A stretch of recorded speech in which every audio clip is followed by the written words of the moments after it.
Well, hello. I hope everyone is having a great new year and making sure that they're taking care of themselves. I know that it can be hard at times to do so because I know for me personally, struggling with addictions and regulating emotions and just life in general, things can get kind of out of tune, out of whack, and you got to recalibrate at times.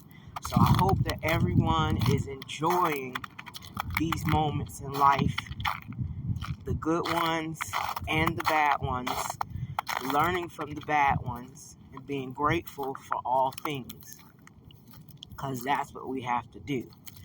The topic of this conversation is some people can smell your success coming before you do. Some people can smell your success coming before you do. And when they do, and they don't see themselves a part of it, that's when the hate will come. That's when the sabotage will come. Here's the thing. You either move without them or move around them. And learning how to do that is going to be your best defense method as it pertains to.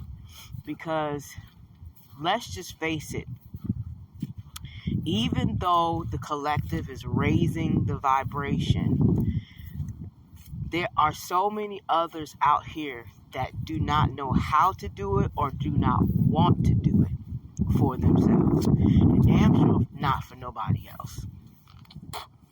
So what we've got to do is, like I said, move without them or move around them. Because really the only person that can sabotage your success is you.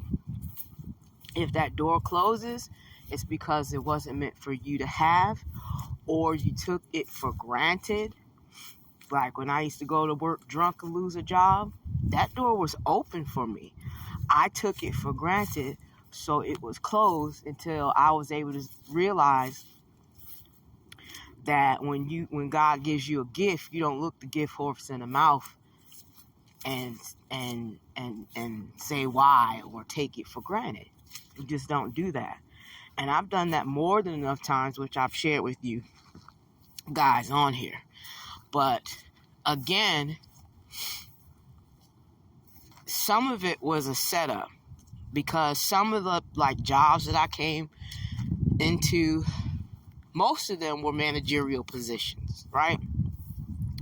And so you got folks that are there, 5, 10, 15 years, and they still aren't in that position. They either think that it's supposed to be handed to them, or they don't know how to fill out an application internally, whatever the case may or may not be.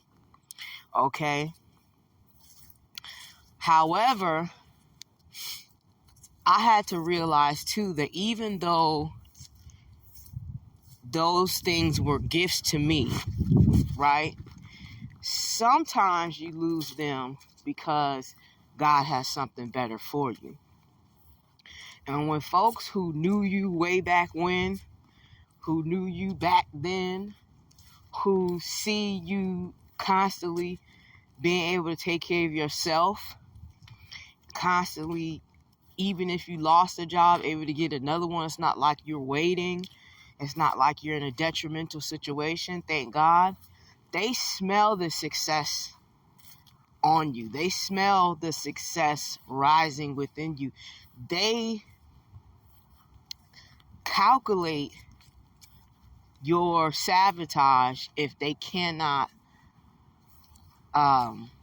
enjoy it with you, if you will. So you got to make sure that you're mindful of people like that.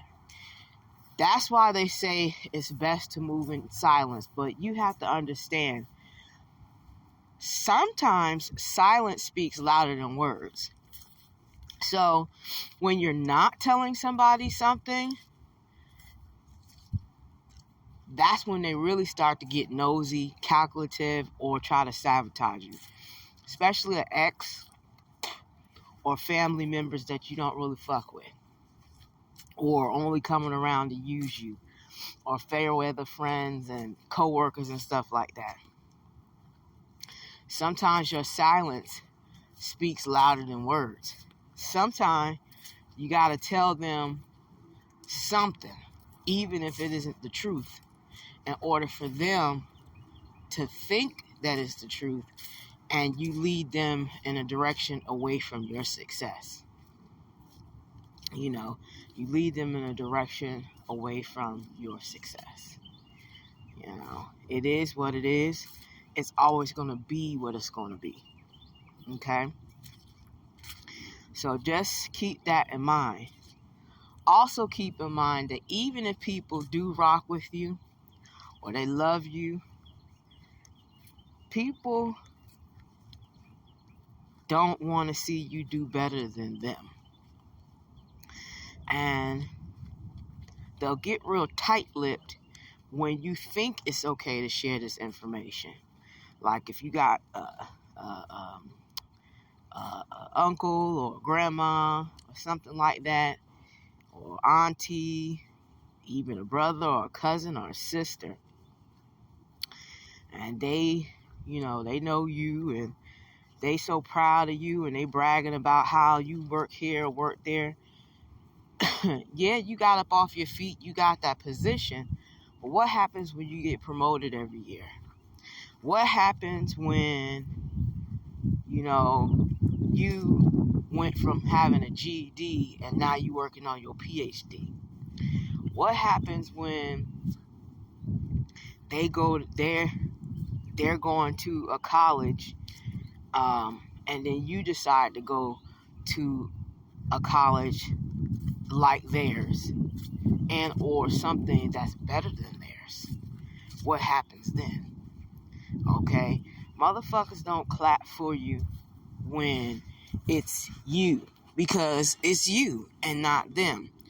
But those same people love, and when I tell you love, to brag about their accomplishments and expect for you to clap for them.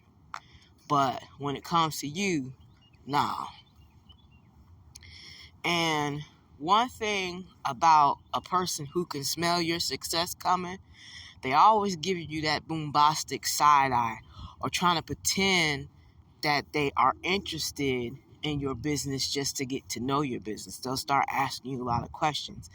And what they won't do is tell you anything about them, or they'll tell you lies. But be aware of the people that smell your rise up, your come up, and your success, because a lot of people ain't gonna clap for you. A lot of people are gonna bullshit you till they can't bullshit you anymore. And when they can't bullshit you anymore, they don't have nothing else for you. And that can make you emotionally unstable, especially if you love them. So just learn how to regulate that. Know who they are in your life, and either move without them or move around them. Because a lot of people have Judases, and they know it, but they still fuck with them, and then they get mad when they get fucked up. Because let me tell you something. One thing about it, and two things for sure. Judas done sat at your table, so he knows what you eat. Ashe.